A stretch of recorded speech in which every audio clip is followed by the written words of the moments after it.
नमस्कार दोस्तों, आप सभी लोग का स्वागत है हमारे YouTube चैनल डाउट जी में। तो दोस्तों, आज का जो वीडियो है उस वीडियो में आप लोग को बेसिक मैथ का जो एक बहुत ही ज़बरदस्त टॉपिक है जिसमें कि बहुत लोगों को ज़्यादा प्रॉब्लम होती है वो बताने वाला हूं।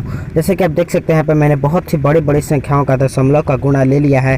तो इस प्रकार के जो गुणा होता है उसे आप कैसे कर सकते हैं इस वीडियो में बताने वाला हूँ। तो अगर आप लोग के दशमलव का गुणा करना नहीं आता है तो इस वीडियो के लास्ट तक बने रहे। तो चलिए दोस्तों, वीडियो को शुरू करते देखिए, हैं। सबसे पहले करते क्या है, इस गुणा करने के लिए आप क्या करते हैं कि दाएं हाथ से जो पहला अंक होता है इसका इन सब में गुणा करते हैं। दशमलव है तो आप दशमलव को अभी भूल जाइए थोड़ी देर के लिए। आप ये समझिए कि ये सीधे सीधे गुणा करना है। तो आप गुणा करिए, 6 का गुणा करिए तो 6 पंचे कितना हुआ 30, हासिल आया 3। छत्रिका आगे आगे देखिए गुणा करते जाते हैं, जिसमें एक संख्या का पहले इस संख्या को उठाया, राइट साइड से जो पहला अंक होता है उस पर गुणा करते हैं, उसी से हम अंदर गुणा करते हैं। सारी संख्या में जो हासिल आता जाता है वो लिखते जाते हैं। केवल यहाँ केवल एक अंक लिखेंगे, ठीक है। तो 6 पंचे 30, हासिल 3। फिर 6 का गुणा 3 में किया तो छत्रिका 18, 18 में 3 जोड़ा कितना हो गया 21, 18, 19, 20, 21, हासिल कितना आ गया 2। अभी हमने कहा दशमलव भूल जाइए। 6 सत्ते 42, 42 और 2 कितना हो गया 42, 2 हो गया 44। 6 पंचे, अब देखिए 44 का 4 हासिल आया। इसके बाद 6 पंचे 30, 30 और 4 कितना हो गया 34, हासिल कितना आया 3। इसके बाद छत्रिका 18, 18 और 3 कितना हो गया 21, हासिल 2। इसके बाद 6 चौको 24, 24 और 2 26। अब देखिए आगे तो कुछ है नहीं तो पूरा पूरा लिख देंगे 26। बात समझ में आई। अब जब हम अगले अंक का गुणा करते हैं, अब इसकी बारी थी भाई, पहले राइट साइड से हमने इसका मल्टीप्लाई किया इन सब में। अब आगे बढ़े तो आगे हमें 2 मिला। अब 2 की बारी है तो इसका गुणा करने के पहले आप क्या करते थे, एक नीचे गुणा का ऐसे चिन्ह लगा लेते थे। यानी जैसे जैसे आगे बढ़ेंगे, जैसे एक अंक आगे बढ़े तो एक गुणा का चिन्ह, फिर ये मल्टीप्लाई, फिर आगे बढ़ेंगे तो 2 गुणा का चिन्ह, फिर आगे बढ़ेंगे, फिर अगर और आगे होता तो 3। इस तरह से हम आगे बढ़ेंगे, ठीक है। अब देखिए 2 का गुणा करेंगे तो 2 पंचे 10, 0, 10 का 0 हुआ, हासिल कितना आया 1 आ गया। इसके बाद 2 तियाँ 6, 6 और 1 कितना हो गया 7, ठीक है। 2 सत्ते कितना हो गया 14, 14 का 4, हासिल लगा 1। और 2 पंचे 10 और 1 कितना हो गया 11, हासिल कितना लगा 1।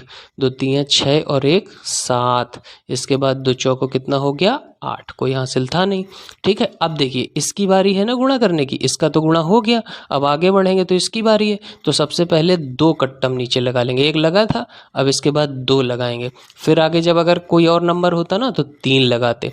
देखिए अब 2 कट्टम लगा लिया, अब इसकी बारी आई, 3 से गुणा करिए तो 3 पचे कितना हुआ 15, 15 का 5 हासिल लगा 1। और 3 त्रिका 9, 9 और 1 हासिल का कितना हो गया 10 और हासिल लगा 1। इसके बाद 3 सत्ते 21, 21 और 1 22, हासिल लगा 2। इसके बाद 3 पचे 15 और 2 कितना हो गया 17, हासिल लगा 1। और 3 त्रिका 9 और 1 कितना हो गया 10, हासिल लगा 1। और 3 चौको 12 और 1 कितना हो गया 13। देखिए अंक के नीचे ही लिखना है, ठीक है। अब बाकी क्या करते हैं, बाद में एक लाइन खींच के इन सबको जोड़ देते हैं।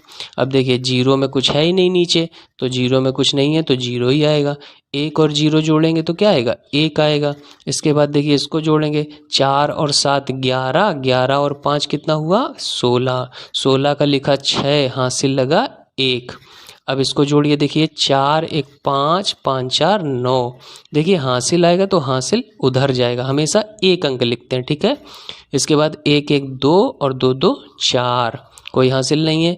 6 7 13, 13 7 कितना हो गया 20, 20 का देखिए 20 नहीं लिखेंगे, 0 लिखेंगे, हासिल लिखेंगे 2। इसके बाद देखिए 2 2 4, 4 और 8 12, 12 का 2, हासिल लगा 1। और 3 1 4 और ये 1 आ गया। अब देखिए ये सीधे सीधे मल्टीप्लाई अगर होता तो ये आंसर आता, लेकिन ये पॉइंट का मल्टीप्लाई है। तो देखिए हमेशा राइट साइड से, दाएं हाथ से आप देखिए यहाँ पर 1 अंक के बाद दशमलव है और यहाँ कितने अंक के बाद दशमलव है 2 अंक के बाद दशमलव है। तो आप ऐसे सीधे चले जाइए, यहाँ 1 अंक के बाद दशमलव, यहाँ 2 अंक के बाद दशमलव, तो टोटल आप जोड़ लीजिए 2 और 1 कितना हो गया 3 अंक के बाद दशमलव, तो आप दाएं हाथ से 3 अंक के बाद दशमलव लगा देंगे। दाएं हाथ से कितने अंक के बाद लगा देंगे? दाएं हाथ से आप 3 अंक के बाद दशमलव लगा देंगे। तो देखिए 1, 2 और 3, तो ये इसका आंसर आ जाएगा। ठीक है, यहाँ अगर देखिए दशमलव ना होता ना तो केवल इसी के हम देखते कि दाएं हाथ से कितने अंक के बाद है, 2 अंक के बाद, तो 1, 2, 2 अंक के बाद लगा देते। यहाँ हम अगर देखें कि दोनों तरफ दशमलव है तो आप दाएं हाथ से देख लिया करिए कि यहाँ से 1 अंक के बाद है कि 2 अंक के बाद, यहाँ कितने अंक के बाद, उन दोनों को जोड़ दीजिए और इतने ही अंक के बाद यहाँ से दशमलव लगा दीजिए। यहाँ 1 अंक के बाद था, यहाँ 2 अंक के बाद, मतलब 1, 2, 3 ऐसे, तो 3 अंक के बाद आप यहाँ दशमलव लगा दीजिए। इस तरह से आप क्वेश्चन को करेंगे। अगर आप लोग को दशमलव संख्याओं का गुणा करने आ चुका होगा तो कृपया इस वीडियो को एक लाइक जरूर कर दीजिएगा, जिससे कि हमारी मोटिवेशन बनी रहती है। और दोस्तों अगर आप लोगों ने अभी तक हमारे चैनल को सब्सक्राइब नहीं किया है तो नीचे आप लोग को एक लाल बटन दिख रहा होगा, उसे दबा करके हमारे चैनल को सब्सक्राइब कर ले। और दोस्तों अगर आप लोग को मैथ्स में कोई भी डाउट हो तो आप उसे हमारे कमेंट बॉक्स में जाकर के जरूर लिखें। तो दोस्तों धन्यवाद।